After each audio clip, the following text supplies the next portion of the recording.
সাগরপুরে আজ মহাধুম। রোশন চৌকি আর ঢাকের বাদ্যে গ্রাম সরগরম। সপ্তাহ ধরিয়া যে কি কাণ্ড বাঁধিয়া গিয়াছে তাহা গ্রামের এবং তৎপার্শ্ববর্তী ৪-৫ ক্রোশের সকল লোক জানে।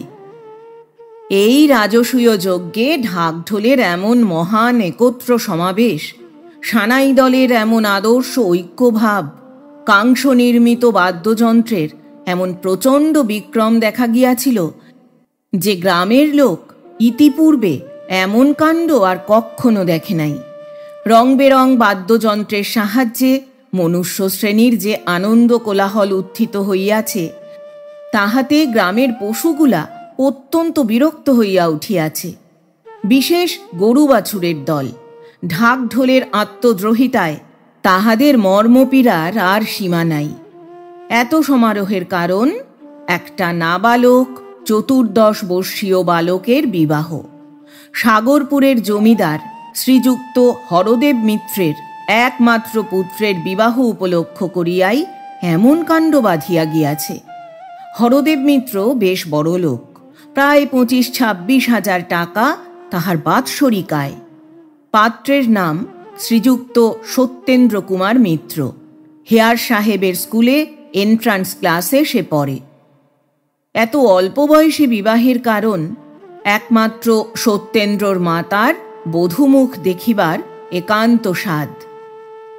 বর্ধমান জেলার দিলজানপুরের জমিদার শ্রীযুক্ত কামাখ্যাচরণ চৌধুরীর কনিষ্ঠা কন্যা সরলার সহিত সত্যেন্দ্রর বিবাহ হইয়া গেল। রাঙা বউ সত্যেন্দ্র মহাসুখী। 10 বছরের টুকটুকে ছোট বউটির মুখ দেখিয়া সত্যেন্দ্রর জননী বিশেষ হৃষ্টচিত্ত হইলেন। বিবাহের পরবৎসরেই হরদেব বাবু বধূ আনিলেন, কারণ গৃহিণীর এরূপ অভিসন্ধি ছিল না যে বধূকে পিতৃগৃহে রাখিয়া দেন। তিনি প্রায়ই বলিতেন, বিবাহ হইলে মেয়েকে আর বাপের বাটিতে রাখিতে নাই, মতটা মন্দ নহে। সত্যেন্দ্রর পাঠের সুবিধার জন্য হরদেব বাবুকে সস্ত্রীক কলিকাতাতেই থাকিতে হইত। সরলা কলিকাতায় আসিল। অল্প বয়সে বিবাহ হইয়াছিল বলিয়া সরলা হরদেব বাবুর সহিত কথা কহিত। এমনকি সত্যেন্দ্র উপস্থিত থাকিলেও সে শ্বশ্রু ঠাকুরানীর সহিত কথা বলিত। গৃহিণীর তাহাতে সুখ ভিন্ন, অসুখ ছিল না। কিছুদিন পরে কামাখ্যাবাবু সরলাকে একবার বাটি লইয়া গেলেন। তাহার 2-1 মাস পরে সত্যেন্দ্র একদিন রাগ করিয়া বলিয়াছিল, বইগুলোতে ছাতা ধরেছে, দোয়াতের কালি শুকিয়ে গেছে, এমন একজন নেই যে এগুলো দেখে। কথাটা মা বুঝিলেন। হরদেব বাবুরও কানে গেল। তিনি হাসিয়া বউ আনিতে পাঠাইলেন। লিখিলেন, আমার বাটিতে বড় গোলযোগ উপস্থিত হইতেছে, মা ভিন্ন বোধহয় থামিবে না, সুতরাং মাকে পাঠাইয়া দিবেন। আবার সরলা আসিল। সত্যর ছোটখাটো কাজগুলি সেই করিত। বইগুলা ঝাড়িয়া মুছিয়া সাজাইয়া রাখা, কলেজের কাপড় জামাগুলা ঠিক করিয়া রাখা, অর্থাৎ তাড়াতাড়িতে 2 হাতে 2 রকমের বোতাম, কিংবা আহার করিতে অত্যন্ত বিলম্ব হইয়া গিয়াছে, কলেজের 1 ঘণ্টা যায় সময়ে 1 পায়ে কার্পেটের, অপর পায়ে বার্নিশ করা জুতা সে না পরিয়া ফেলে, ফর্সা জামার উপর রজক ভবনে শুভাগমনের জন্য প্রস্তুত চাদরের জুলুম না হয়, এই সব কাজগুলা সরলাই দেখিত। সরলা না থাকিলে এসব গণ্ডগোল তাহার প্রায়ই ঘটিত। এমন অন্যমনস্ক লোক কেহ কক্ষনো দেখে নাই। এ সকল কাজ সরলা ভিন্ন অপর কাহারও দ্বারা হইত না বটে, আর হইলেও সত্যেন্দ্রর পছন্দ হইত না বলিয়াও বটে। কাজগুলি সরলাই করিত। সুশীলার ছেলের অন্নপ্রাশন। সুশীলা সরলার বর দিদি, তাহার ছেলের ভাত। সুতরাং কামাখ্যাবাবু দৌহিত্রের অন্নপ্রাশন উপলক্ষে সরলাকে বাটি লইয়া যাইবার জন্য কলিকাতায় আসিলেন। সরলার দিদি সরলা ও সত্যেন্দ্রকে যাইবার জন্য বিশেষ অনুরোধ করিয়া পত্র লিখিয়াছে। বিশেষ সরলা প্রায় 3 বৎসর যাবৎ দিলজানপুরে যায় নাই। সত্যেন্দ্র যখন যাইতে সম্মত হইল তখন কামাক্ষাবাবু পরমানন্দে জামাতা কন্যা লইয়া দেশে আসিলেন। গৃহিণী বহু দিবসের পর তাহাদিগকে পাইয়া অত্যন্ত আহ্লাদিতা হইলেন। যাহার ছেলের ভাত সে আসিয়া দুইজনকেই অনেক কথা শুনাইয়া দিল, অনেক রকমে আপ্যায়িত করিল। শুভকর্ম নির্বিঘ্নে সমাধা হইয়া যাইবার পর সত্যেন্দ্র বাটি যাইতে চাহিল, কিন্তু গৃহিণী তাহাতে বিশেষ আপত্তি করিলেন। বলিলেন, এতদিন পরে এসেছ, আরও কিছুদিন থাকতে হবে। সরলাও ছাড়িল না, সুতরাং আরও 2-4 দিন থাকিতে সত্যেন্দ্র সম্মত হইল। 2-4 দিন কাটিয়া গেল, তবু সরলা ছাড়িতে চাহে না। কিন্তু না যাইলেও নহে, পড়াশোনার বিশেষ ক্ষতি হয়, পরীক্ষারও অধিক বিলম্ব নাই। আসিবার সময় সরলা জিজ্ঞাসা করিল, আমাকে আবার কবে নিয়ে যাবে? সত্যেন্দ্র কহিল, যখন যাবে তখনই। তাহলে আমাকে 10-12 দিন পরেই নিয়ে যেও, সরলা বলিল। সত্যেন্দ্র অতিশয় আহ্লাদিত হইল, সে এতটা ভাবে নাই। তখন অশ্রু জলের মধ্যে সরলা স্বামীকে বিদায় দিয়া হাসিয়া বলিল, দেখো, আমার জন্য যেন ভেবো না, আর রাত্রি পর্যন্ত পড়ে যেন অসুখ না হয়। রাত্রি 10টার অধিক না পড়িবার জন্য সরলা বিশেষ করিয়া মাথার দিব্য দিয়া দিল। কি একটা উদাস পাড়া প্রাণ লইয়া সত্যেন্দ্র সেই দিন কলিকাতায় পৌঁছিল। সত্যেন্দ্রনাথ একখানা পুস্তক লইয়া বসিয়াছিল। পুস্তকের পৃষ্ঠার সহিত মনের একটা বিষম দ্বন্দ্বযুদ্ধ চলিতেছিল। সত্যেন্দ্র গনিয়া দেখিল, সমস্ত দিনে মোটে 26 লাইন পড়া হইয়াছে। দুঃখিতভাবে সে বলিল, বাহ, এই রকম পড়লেই পাশ হব। ক্রমে দুঃখ ঈষৎ ক্রোধে পরিণত হইল। সে ভাবিল, সমস্ত পোড়ার মুখী সরর দোষ। এই 5 দিন এসেছি, একটুকুও পড়তে পারিনি। আগে মনে হতো পড়ার সময় বিরক্ত করে, 10টার বেশি পড়তে গেলেই আলো নিভিয়ে দেয়। একে কোথাও পাঠিয়ে দিলে ভালো করে পড়ব। ঠিক উল্টো, কালই তাকে আনতে যাব, না হলে লজ্জার খাতিরে কি ফেল হব? যাহা হোক, সত্যেন্দ্রনাথ এইরূপ একটা মতলব আটিতেছিল। কি করিয়া আনাই, কেমন করিয়াই বা বলি, লজ্জা করে। এত ভালোই বা বাসিলাম কেমন করিয়া? 2 দিন। একটা ভৃত্য আসিয়া একখানা টেলিগ্রাম হাতে দিল। সত্যেন্দ্র অতিশয় বিস্মিত হইল। আর ভাবিবার সময় নাই, কোথাকার টেলিগ্রাম?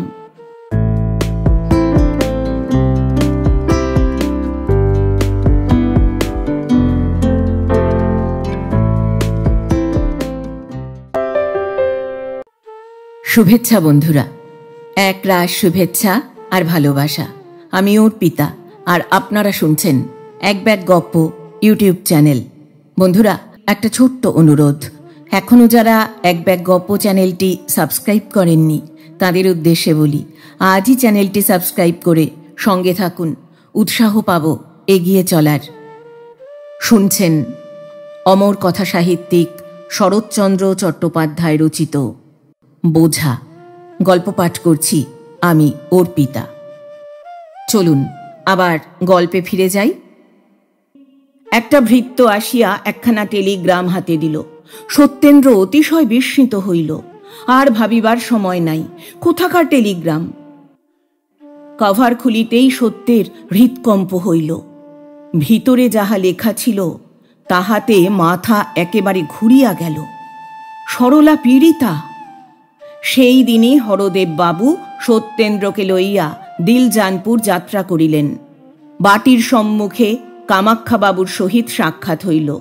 হরদেব বাবু চিৎকার করিয়া জিজ্ঞাসা করিলেন, মা কেমন? কামাক্ষাবাবু কহিলেন, আসুন, ভেতরে চলুন। হরদেব বাবু ভেতরে গিয়া দেখিলেন সরলা বিসূচিকা রোগে আক্রান্তা।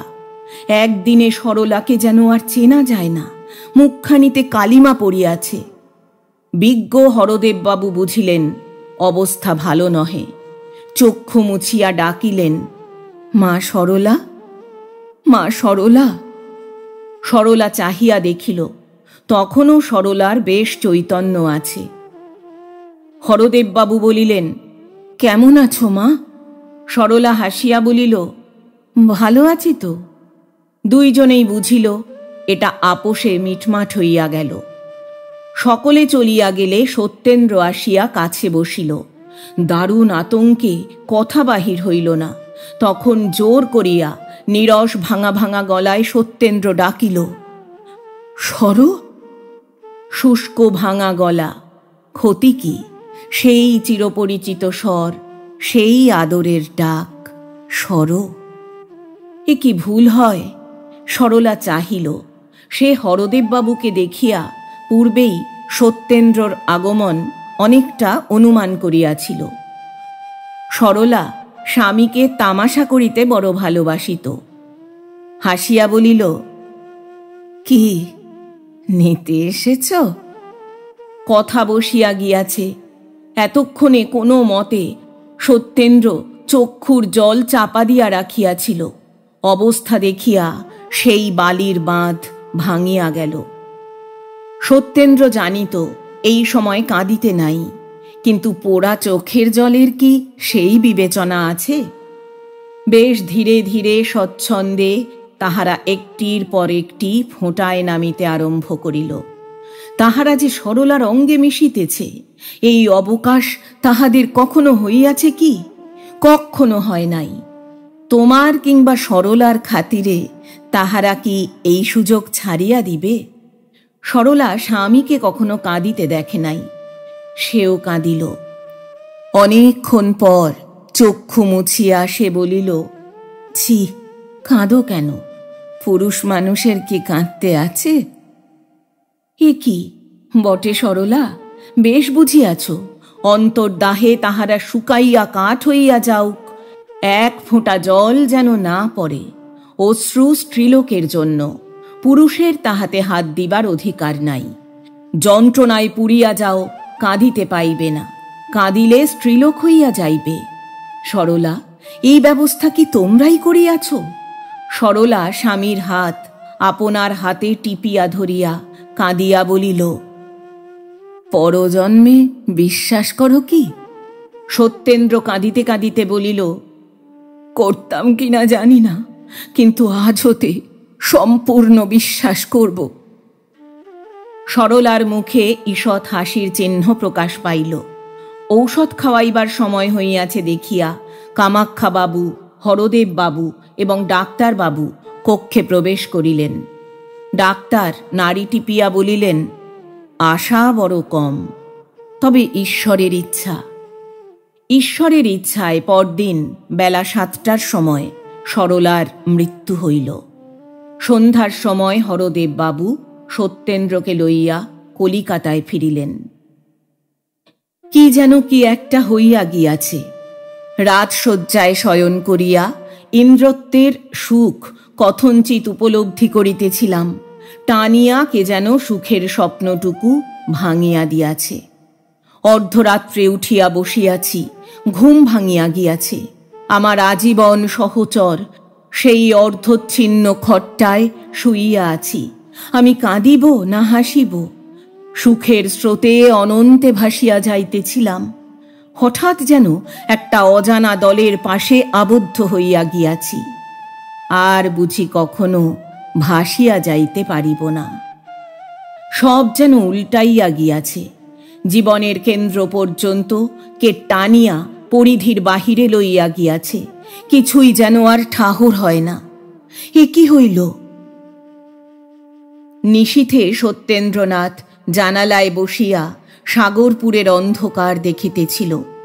গাছগুলা কি একটা নিস্তব্ধ ভাব সত্যেন্দ্রর সহিত বিনিময় করিতেছিল। শোঁ শোঁ করিয়া নৈশ বাতাস বহিয়া গেল। কিছু বলিয়া গেল কি?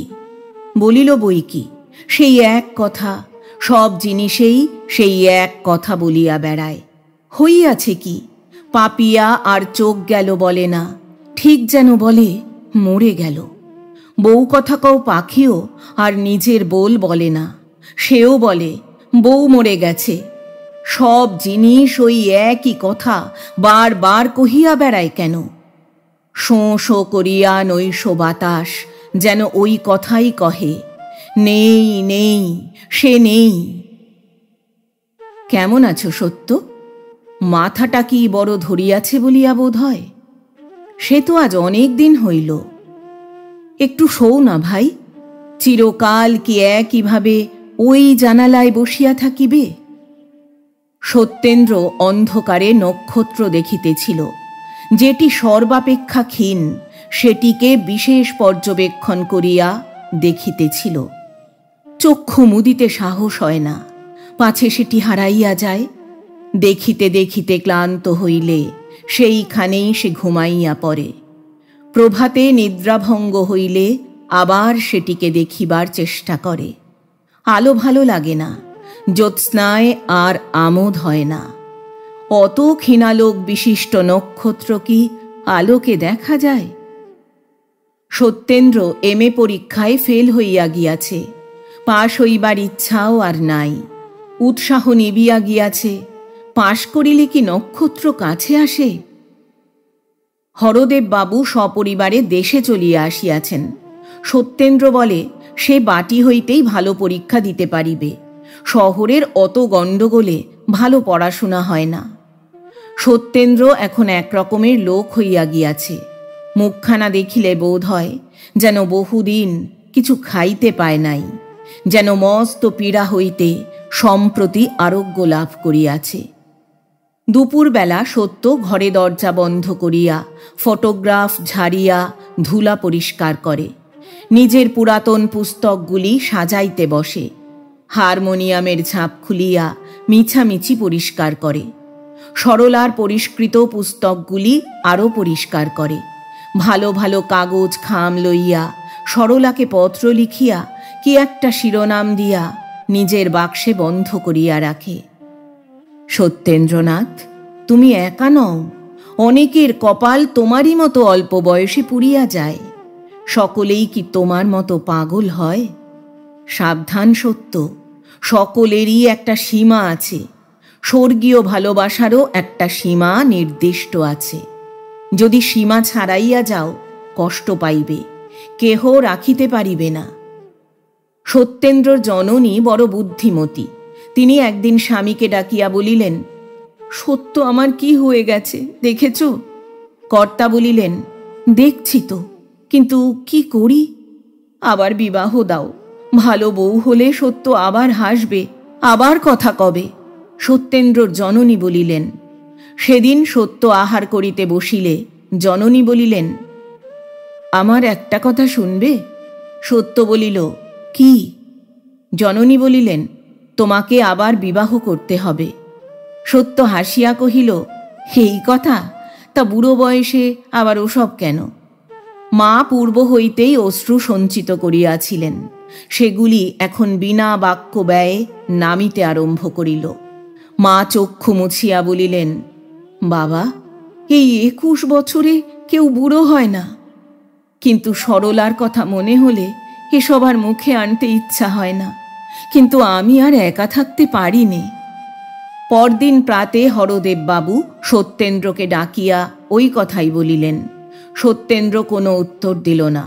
হরদেব বাবু বলিলেন, মৌনভাব সম্মতির লক্ষণ মাত্র। সত্যেন্দ্র ঘরে আসিয়া সরলার ফটোর সম্মুখে দাঁড়াইয়া কহিল, শুনছ সর, আমার আবার বিয়ে হবে।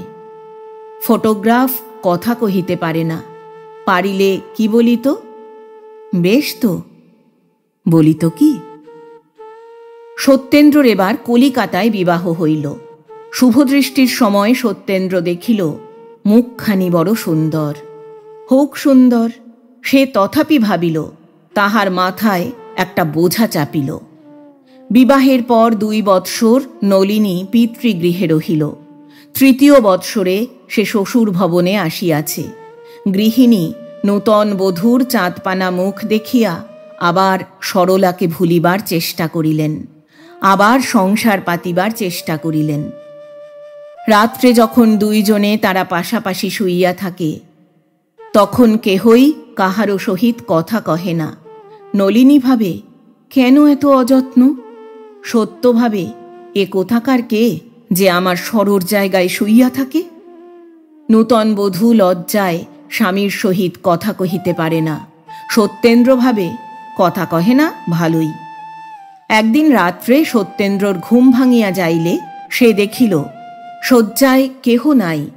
ভালো করিয়া চাহিয়া দেখিল কে একজন জানালায় বসিয়া আছে।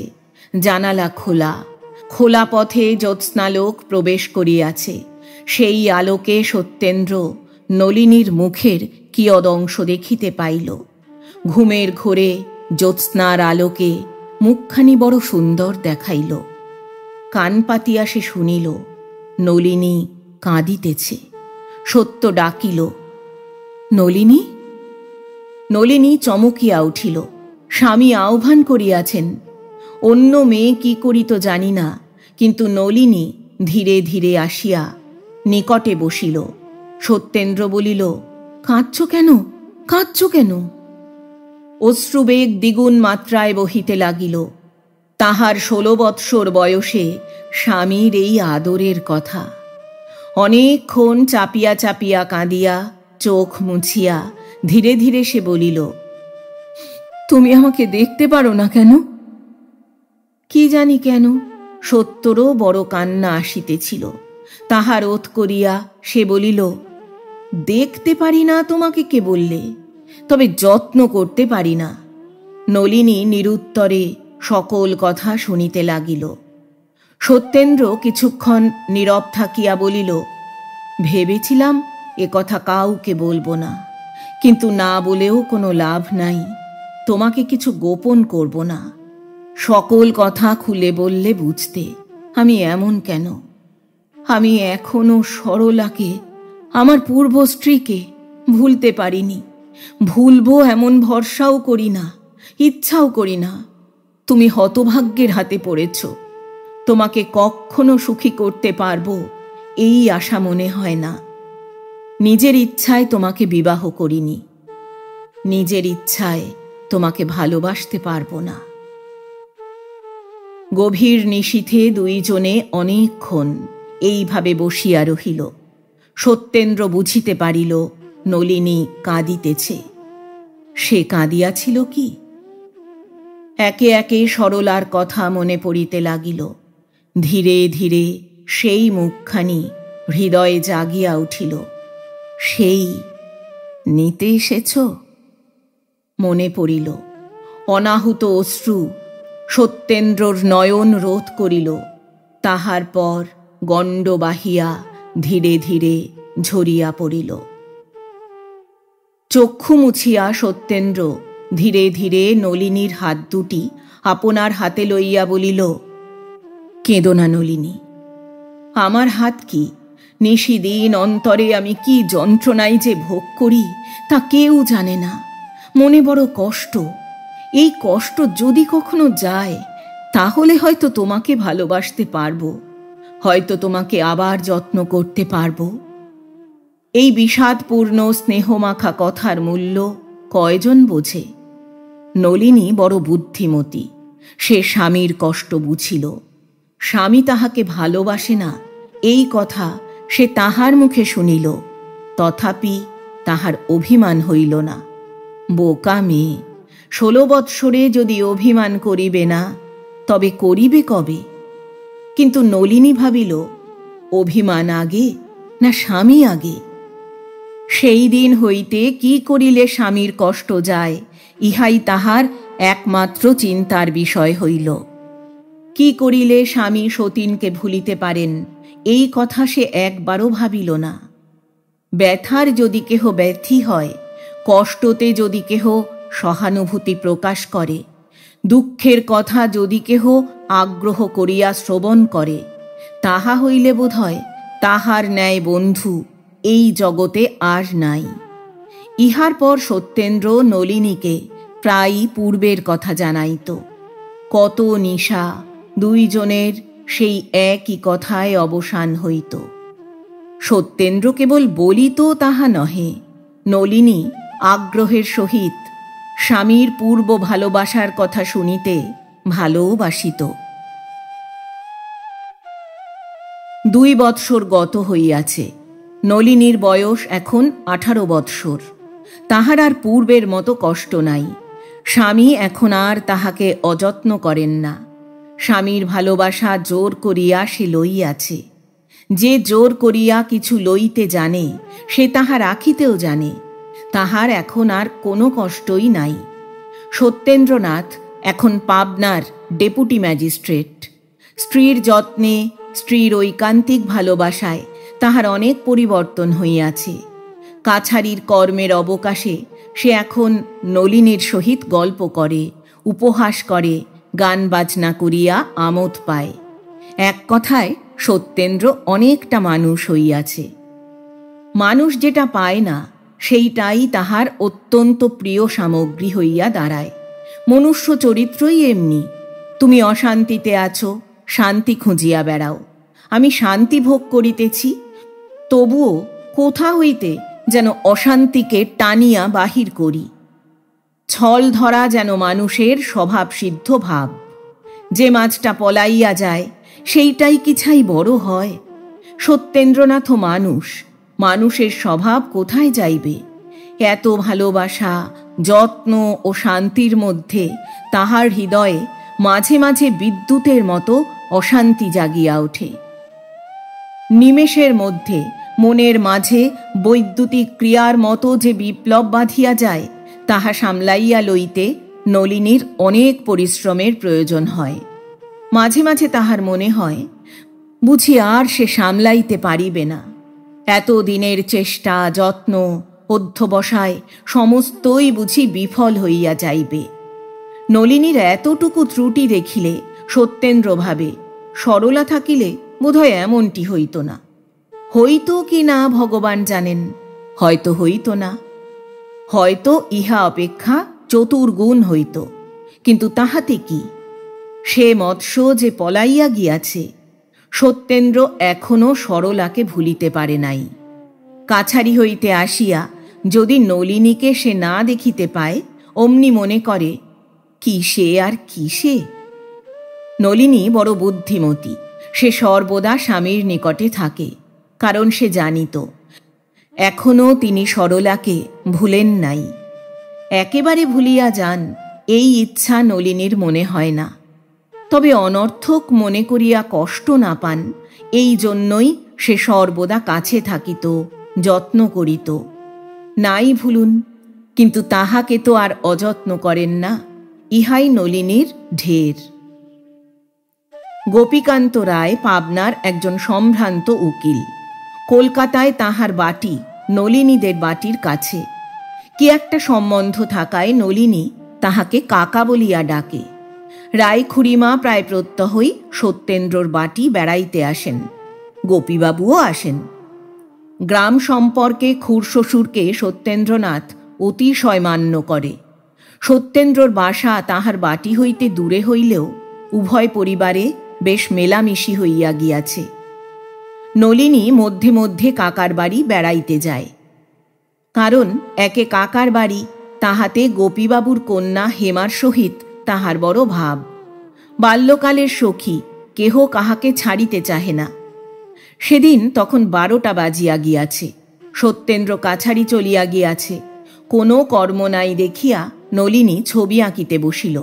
কিন্তু তৎক্ষণাৎ গড়গড় করিয়া একখানা গাড়ি ডেপুটি বাবুর বাড়ির সম্মুখে আসিয়া লাগিল। কি আসিল? হেম বুঝি? আর ভাবিতে হইল না। বিষম কোলাহল করিতে করিতে হেমাঙ্গিনী আসিয়া উপস্থিত হইল। হেমা আসিয়া একেবারে নলিনীর চুল ধরিল, কহিল, আর লেখাপড়ার দরকার নেই, ওঠ, আমাদের বাড়ি চল, কাল দাদার বউ এসেছে।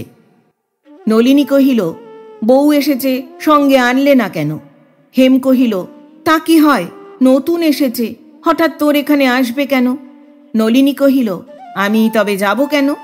হেমাঙ্গিনী হাসিয়া বলিল, তোর ঘাড় যাবে, এই আমি টেনে নিয়ে যাচ্ছি। চুল ধরিয়া টানিয়া লইয়া যাইলে নলিনী কেন, অনেককেই যাইতে হইত। নলিনীকেও যাইতে হইল। যাইতে নলিনীর বিশেষ আপত্তি ছিল, কারণ তাহাদের বাটি যাইলে ফিরিয়া আসিতে বিলম্ব হইত। 2-1 দিন নলিনীর বাটি ফিরিবার পূর্বেই সত্যেন্দ্রনাথ কাছারি হইতে ফিরিয়াছিলেন। সেই রূপ অবস্থায় সত্যেন্দ্রর বড় অসুবিধা হইত। তিনি কিছু মনে করুন আর নাই করুন, নলিনীর বড় লজ্জা করিত, কারণ সে জানিত কাছারি হইতে ফিরিয়া আসিয়া তাহার হাতের বাতাস না খাইলে স্বামীর গরম ছুটিত না। বিধাতার ইচ্ছা, বহু চেষ্টায় আজও নলিনী 7টার পূর্বে ফিরিয়া আসিতে পারিল না। আসিয়া সে দেখিল সত্যেন্দ্র সংবাদপত্র পাঠ করিতেছে, তখনও কিছু আহার করে নাই। খাওয়াইবার ভার নলিনী আপন হস্তেই রাখিয়াছিল। কাছে আসিলে সত্যেন্দ্র হাসিল, কিন্তু সেই হাসি নলিনীর ভালো বোধ হইল না। সে অন্তরে শিহরিয়া উঠিল। আসন পাতিয়া নলিনী জলখাবার খাওয়াইতে চেষ্টা করিল, কিন্তু সত্যেন্দ্র কিছু স্পর্শও করিল না। ক্ষুধা একেবারেই নাই। বহু সাধ্য সাধনাতেও সে কিছু খাইল না। নলিনী বুঝিল এই অভিমান কেন। আজ হেমাঙ্গিনী শ্বশুর বাড়ি যাইবে। তাহার স্বামী উপেন্দ্রবাবু তাহাকে লইতে আসিয়াছেন। নলিনী বহু দিবস হেমার সহিত দেখা করিতে যায় নাই, তাই আজ হেমা অনেক দুঃখ করিয়া তাহাকে যাইতে লিখিয়াছে। নলিনী প্রতিজ্ঞা করিয়াছিল স্বামীর অনুমতি বিনা সে আর কোথাও যাইবে না, কিন্তু আজ সেই প্রতিজ্ঞা রক্ষা করিতে গেলে প্রিয় সখীর সহিত আর দেখা হয় না। নলিনী বড় বিপদে পড়িল। হেমা লিখিয়াছে তাহারা 3টার ট্রেনে রওনা হইবে। তাহা হইলে স্বামীর অনুমতি লওয়া কি করিয়া হয়? বহু কুতর্কের পর নলিনী যাওয়াই স্থির করিল। যাইবার সময় দাসীকে সে বলিয়া দিল যেন ঠিক 3টার সময় রায়েদের বাড়িতে গাড়ি পাঠানো হয়। গাড়ি পাঠানো হইয়াছিল, কিন্তু হেমার 3টার ট্রেনে যাওয়া হইল না। সুতরাং সে নলিনীকে কিছুতেই ছাড়িয়া দিল না। অনেক জিদ করিয়াও সে হেমার হাত এড়াইতে পারিল না। হেমা আজ অনেক দিনের জন্য চলিয়া যাইতেছে। কতকাল আর দেখা হইবে না, সহজে কি ছাড়িয়া দেয়? বাটি ফিরিতে বিলম্ব হইলে স্বামী রাগ করিবেন, এই কথা বলিতে নলিনীর লজ্জা হইতেছিল। সহজে এই কথা কে বলিতে চাহে? এই হীনতা কে স্বীকার করে, বিশেষত এই বয়সে? অবশেষে সে কথাও সে বলিল, কিন্তু হেমা তাহা বিশ্বাস করিল না। সে হাসিয়া বলিল, বোকা বুঝিও না, রাগারাগির ব্যাপার আমি অনেক বেশি বুঝি। উপেনবাবুও অনেক রাগ করতে জানেন। কথাটা হেমা হাসিয়া উড়াইয়া দিল, কিন্তু নলিনী মর্মে পীড়া পাইল। সকলের স্বামী কি এক ছাঁচে গড়া? সকলেই কি উপেনবাবুর মতো? নলিনী যখন ফিরিয়া আসিল তখন রাত্রি 10টা বাজিয়া গিয়াছে। আসিয়া সে শুনিল বাবু বাহিরে শয়ন করিয়াছেন। মাতঙ্গিনী ওরফে মাতু নলিনীর বাপের বাড়ির ঝি। সে নলিনীর সহিত আসিয়াছিল, অনেক দিনের লোক। বিশেষত সে নলিনীকে অত্যন্ত স্নেহ করিত। তাই সে নলিনীকে আজ বিলক্ষণ 10 কথা জানাইয়া দিল। বাটির মধ্যে সেই কেবল জানিত সত্যবাবু বিলক্ষণ রাগ করিয়াই বাহিরে শয্যা রচনা করিবার আদেশ দিয়াছিলেন।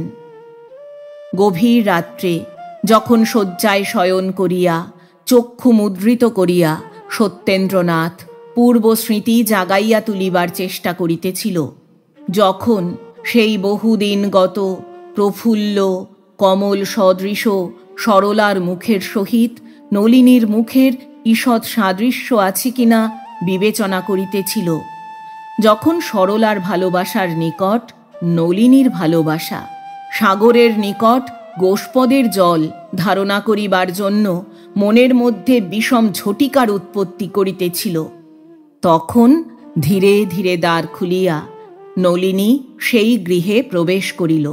সত্যেন্দ্র চাহিয়া দেখিল নলিনী। নলিনী আসিয়া সত্যেন্দ্রর পদতলে বসিল। সত্যেন্দ্র চক্ষু মুদ্রিত করিল।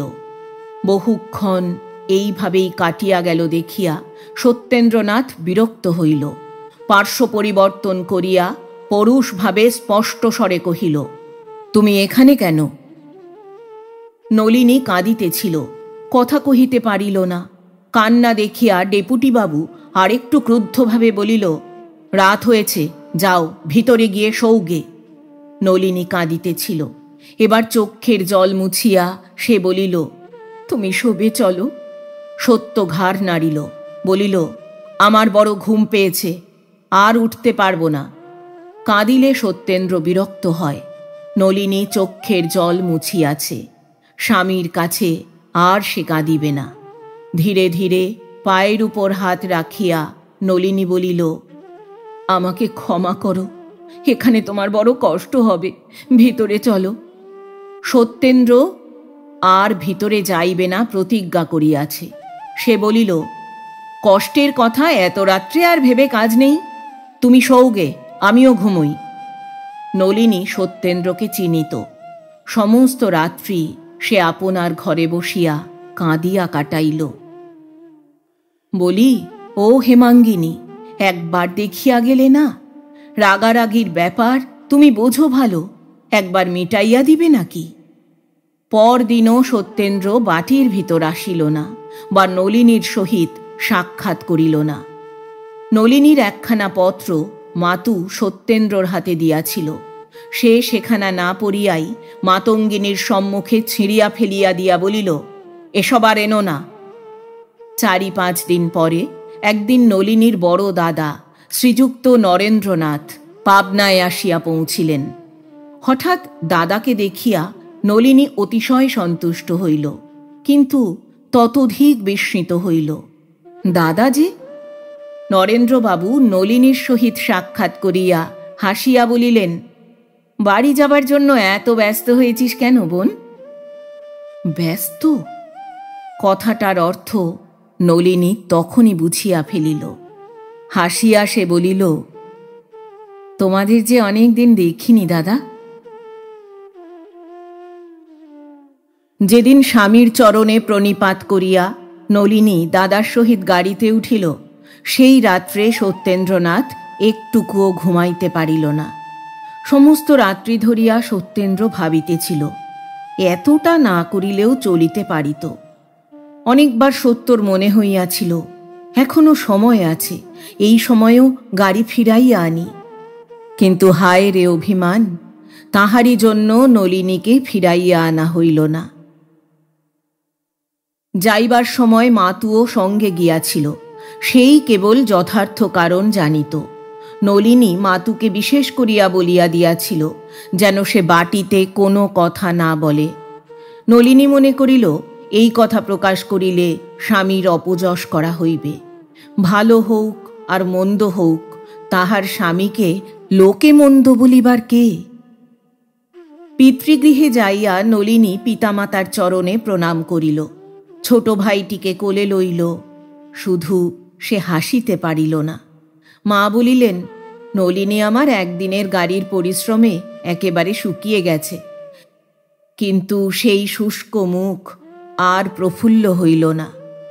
পৃথিবীতে প্রায়ই দেখা যায়, একটা সামান্য কারণ হইতে গুরুতর অনিষ্টের উৎপত্তি হয়। শূর্পণখার ঈষৎ চিত্তচাঞ্চল্যই স্বর্ণলঙ্কা ধ্বংসের হেতু হইয়াছিল। অকিঞ্চিৎকর রূপলালসার জন্য শুধু ট্রয়নগর ধ্বংস হইয়া গেল। মহানুভব রাজা হরিশ্চন্দ্র অতি সামান্য কারণেই অমন বিপদগ্রস্ত হইয়াছিলেন। জগতে এরূপ দৃষ্টান্ত বিরল নহে।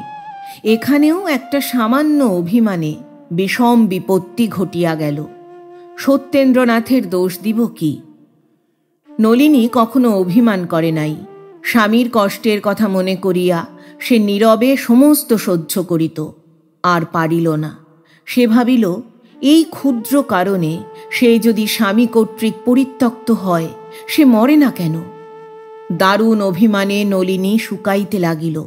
ওদিকে সত্যেন্দ্রর অভিমান ফুরাইয়া গিয়াছে। এক দণ্ড না থাকিলে যাহার চলে না, তাহার এই মিছা অভিমান কতদিন থাকে? অভিমান দারুণ কষ্টের কারণ হইয়া দাঁড়াইয়াছে। সত্যেন্দ্র প্রত্যহ চাহিয়া থাকে, আজ হয়তো নলিনীর পত্র আসিবে, হয়তো সে লিখিবে, আমায় লইয়া যাও।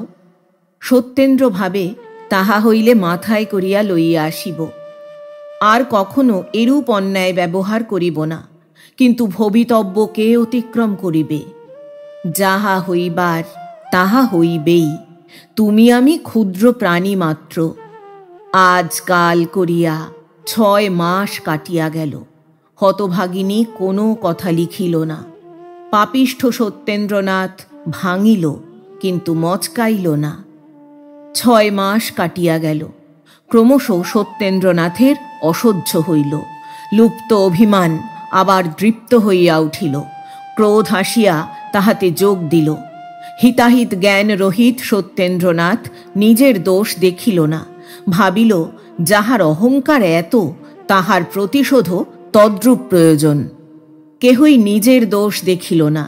সেই অর্ধমিলিত হৃদয় দুইটি আবার চিরকালের জন্য বিভিন্ন হইয়া চলিল। যৌবনের প্রারম্ভে সংকুচিতা লতাকে কে টানিয়া বাড়াইয়াছিল, কিন্তু আর সহে না। এবার ছিঁড়িবার উপক্রম হইল।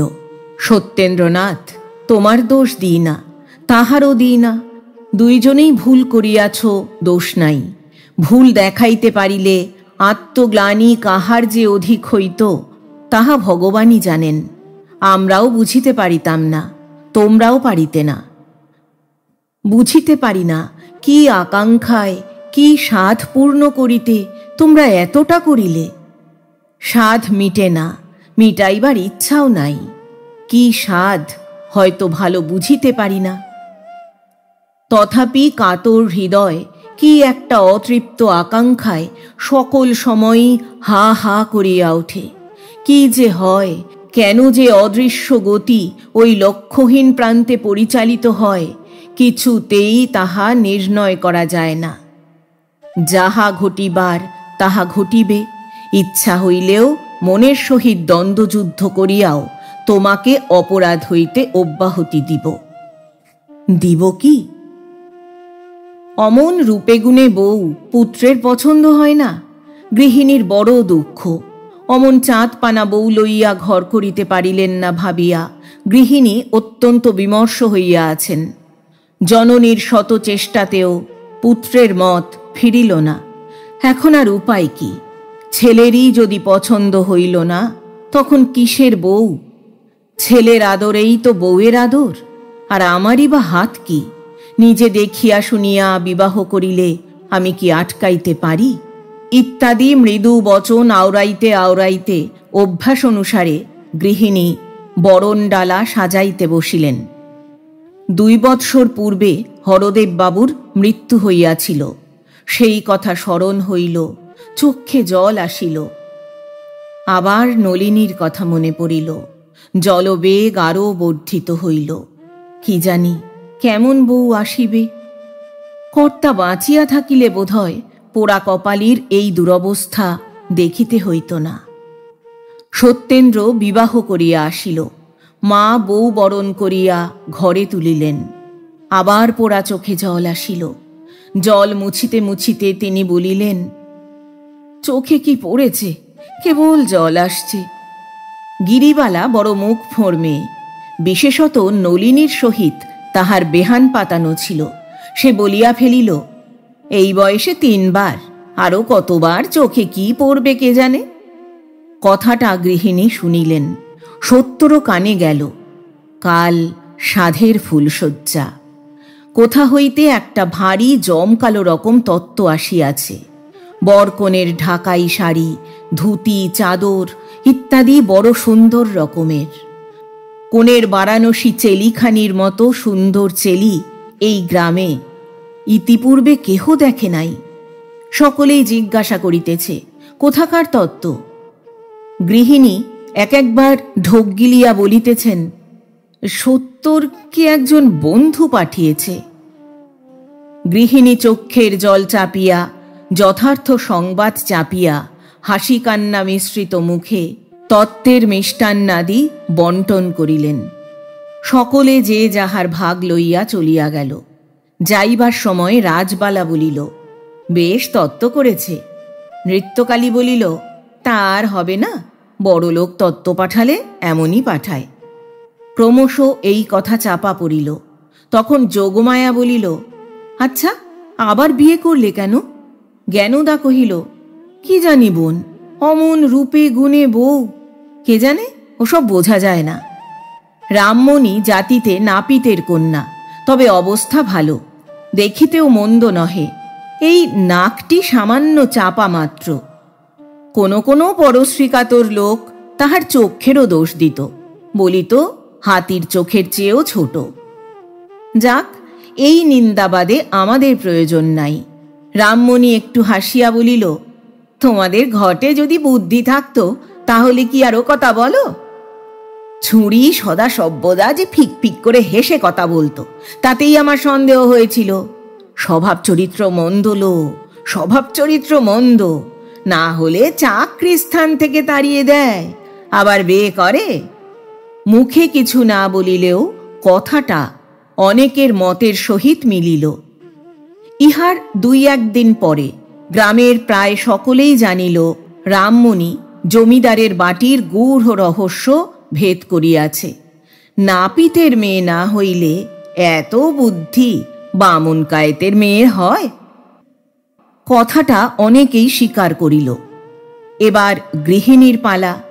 এই কথা যখন তাহার কানে গেল, তিনি ঘরের কপাট বন্ধ করিয়া একেবারে ভূমে লুটাইয়া পড়িলেন। আমার নলিনী কুলোটা! কি জানি কেন গৃহিণী সরলা অপেক্ষা নলিনীকে অধিক ভালোবাসিয়াছিলেন। জন্মের মতো সেই নলিনীর কপাল ভাঙিয়া গিয়াছে। গৃহিণী মনে মনে ভাবিলেন, সত্য হয় ভালোই, না হয় আমি নলিনীকে লইয়াই কাশিবাসী হইব। পোড়া কপালির এই জন্মের মতো সব সাধই তো মিটিয়াছে। তখন তিনি দ্বার খুলিয়া মাতুকে ডাকাইয়া আনিয়া আবার দ্বার বন্ধ করিলেন। মাতুই তত্ত্ব লইয়া আসিয়াছিল। দুইজনের চক্ষু জলের বহু বিনিময় হইল।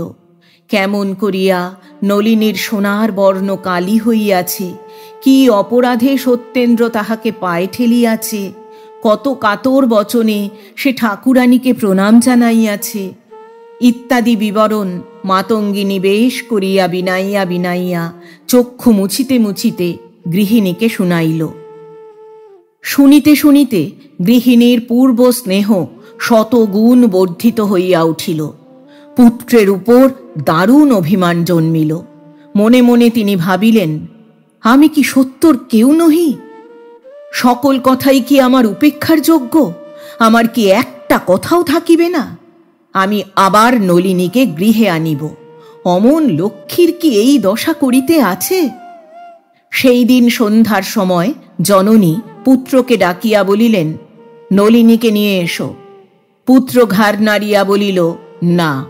জননী কাঁদিয়া ফেলিলেন, বলিলেন, ওরে, আমার নলিনীর নামে গ্রামময় কলঙ্ক রটছে যে, তুই তার স্বামী, তার মান রাখবি নি?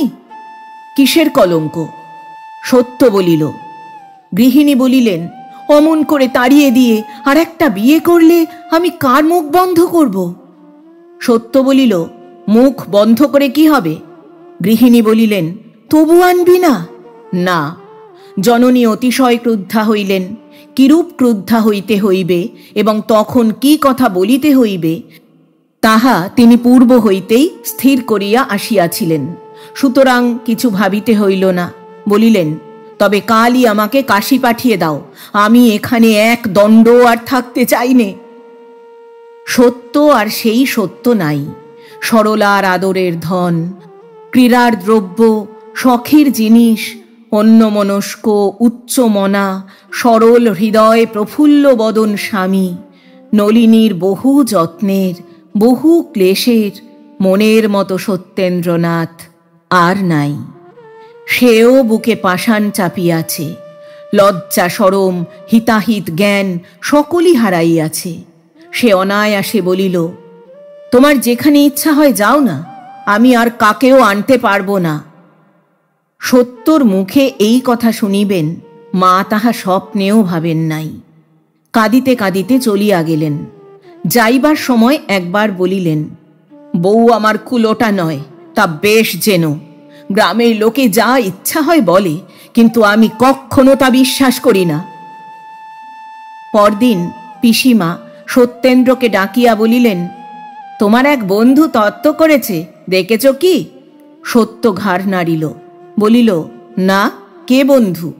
জানি না, বসো, কাপড়গুলো নিয়ে আসি। অল্পক্ষণ পরে পিসিমা এক তাড়া কাপড় লইয়া আসিলেন। সত্য দেখিল বেশ মূল্যবান বস্ত্র। সে বিস্মিত হইল, কোন বন্ধু পাঠাইয়াছে?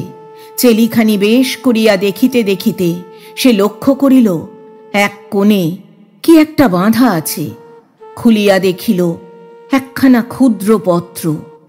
হস্তাক্ষর দেখিয়া সত্যেন্দ্রর মাথা ঝাঁত করিয়া উঠিল। লেখা আছে, ভগিনী, স্নেহের উপহার প্রত্যাখ্যান করিতে নাই। তোমার দিদি যাহা পাঠাইল গ্রহণ করিও। সেই রাত্রে ফুলশয্যা সত্যেন্দ্রর পক্ষে কণ্টক শয্যা হইল।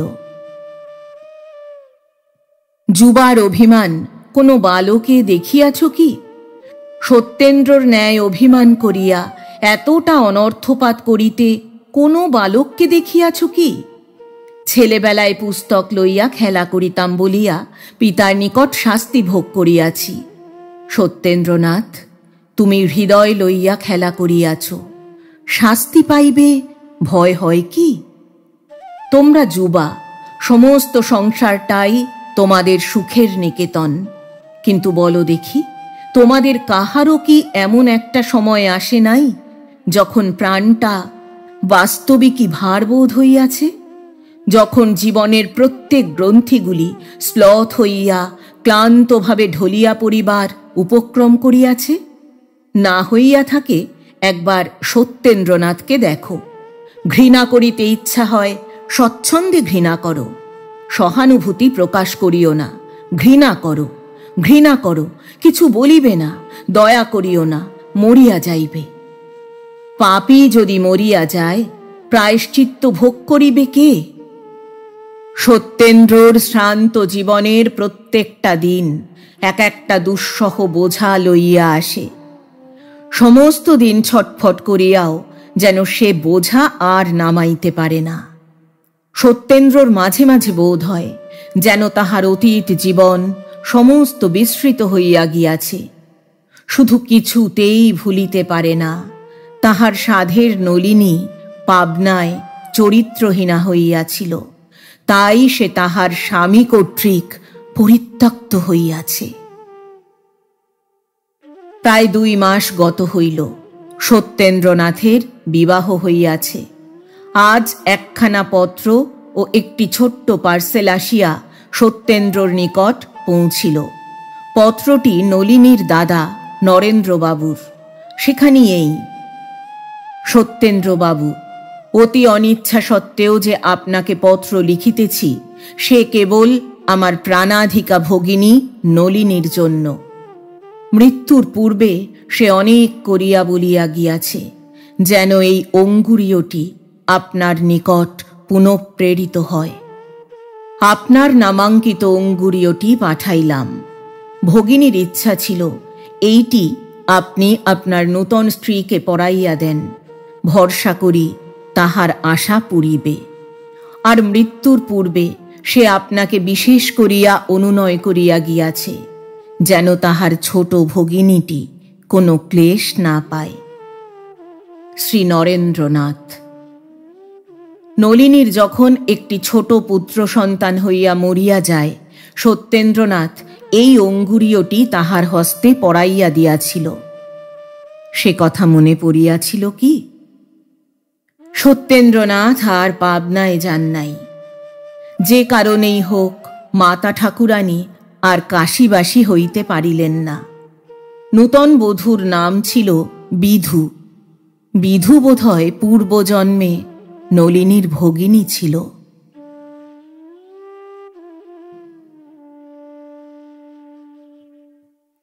এতক্ষণ শুনলেন অমর কথা সাহিত্যিক শরৎচন্দ্র চট্টোপাধ্যায় রচিত বোঝা। গল্প পাঠ করলাম আমি, অর্পিতা। শব্দ নির্মাণ করেছেন সাহিত্য সমাহার চ্যানেলের আকাশ। প্রচ্ছদ এঁকেছেন মোনালিসা। উপস্থাপনায় এক ব্যাগ গপ্প ইউটিউব চ্যানেল। বন্ধুরা, আবার আসবো আগামী সপ্তাহে আবার কোনো ভালো লাগা গল্প নিয়ে। আজ তাহলে বিদায় নিচ্ছি। সবাই ভালো থাকবেন, সুস্থ থাকবেন। আর হ্যাঁ, গল্প পাঠ ভালো লাগলে চ্যানেলটি সাবস্ক্রাইব করে পাশে থাকবেন।